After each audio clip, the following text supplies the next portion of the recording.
Shashna, one question I have this is kind of looking at more from political economy perspective. For example, you see kind of hotbeds of migration such as Mumbai or even Bangalore have kind of this kind of bias or kind of hostility towards migrants.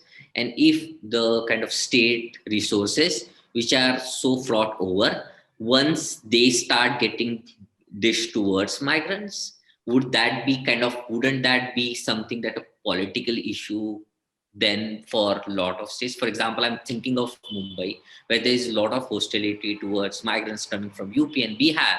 And now imagine they start getting ration or other services which they can't get now because they're not residents. Once that starts getting into that space where these migrants, because they are vulnerable, they'll be eligible for more kind of government benefits, right? So, and a lot of these are state government schemes, not central government schemes, right? So how would that kind of, wouldn't that become much more problematic, where you not only need to solve government issues, but then you need to solve politics of it, right, at some point, because that No, also. absolutely. But I also feel, Smith, that this is not particular to just this issue. One has to work around politics and the political aspects and the political economy of any scheme that you're talking about. And this is sort of no different. So I would just say that,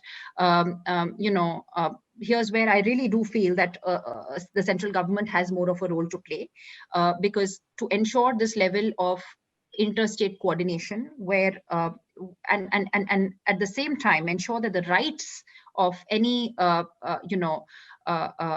migrant, wherever the residence status be, are not compromised upon. I think there is a larger architecture that has to take care of this, which cannot be left to individual states. But I completely agree that this issue is a complex and sort of many times the political economy of it becomes a very important question to deal with.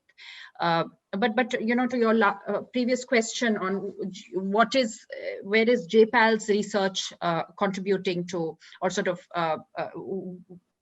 where are we at looking at all of these issues? I think one important question is that as states plan to roll out intervention supporting and targeting migrant workers, so JPAL affiliates, for instance, have been collecting descriptive data during this COVID period of migration preferences and outcomes in a few states like Bihar and Jharkhand. So, for instance, JPAL affiliated researcher Clément Imbert from University of Warwick, along with his co-researchers, completed a survey in June-July this year of former trainees of the DDOJKY scheme, MORD's training come placement scheme targeting rural youth. So the the jobs offered under the scheme are often located outside of the home state, and so the researchers felt that the sample would be helpful in understanding issues that migrants faced from a descriptive perspective during the lockdown. So it was interesting that they found that in terms of location, nearly half, so about I think 45% of the respondents who were surveyed were interstate. Who were in interstate migrants had returned home during this time, and employment losses were quite stark, reported to be quite stark. So 32% of respondents in salaried jobs pre-lockdown reported that they had kind of lost their jobs. The proportion of casual workers went up from 9% pre-lockdown to 16% at the time of the survey. There were access to various kinds of support was mixed when asked. About a third of them said that they had received no form of support during the lockdown from any source, and sort of this was a very this was the picture. And so like 68% of the workers really surveyed had received some form of support, so financial or in the form of food supplies from some source. And out of that, I think 25 odd percent received support from their employers, while over 50% from the government, and I think 14% from these community or civil society organizations. So I think the key insight from this has been that on preferences around future migration, which was also something that they were asked.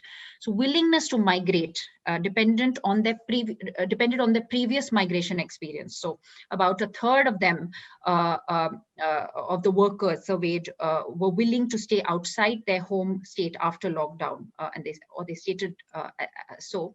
Out of which I think 60% were former migrants, and 18% had sort of no migration experience.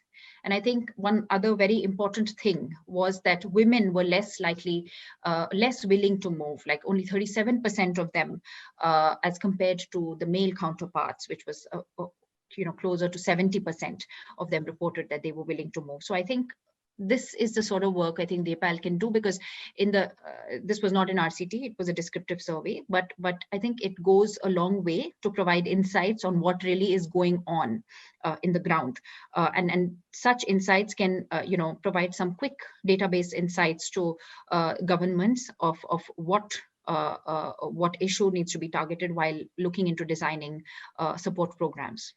Yeah, I mean, I think key insight, I think for me, is like looking at the stark difference between male and female kind of preferences, because that has been kind of seen everywhere in different contexts where kind of females have suffered more of this burden, and to see that kind of changing their migration patterns is also one of the factors that needs to be considered. Absolutely.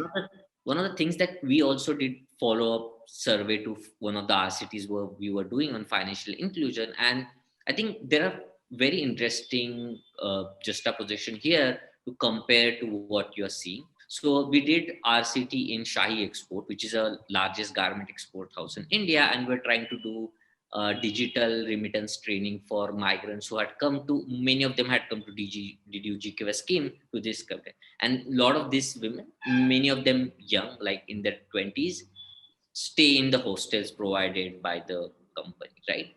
And so after we had finished our RCT and endline in March, like early March, and then we kind of did another survey in April. And what interesting thing we found is a lot of them who were there in March didn't go back home. And the major reason was everyone was kind of got surprised.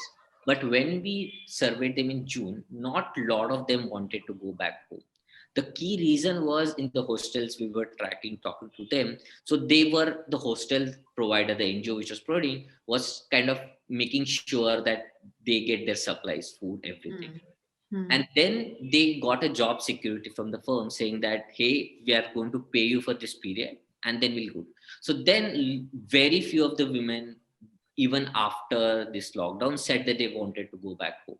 So kind of looking at what you're seeing, I mean, this can't be scaled because it's a big firm and they didn't suffer any from demand side, right? So their orders were in place. So they wanted to get back to work immediately after work. So this kind of supply chain things where the job assurity is there, then kind of this was kind of halted where they didn't leave their hostel or there was not a commotion to leave to their home places. Many times from their kind of native places, some of the qualitative evidence we got through talking to them is like, there was no job available and they wanted them to stay safe in Bangalore. At that time, Bangalore was in much better position compared to COVID.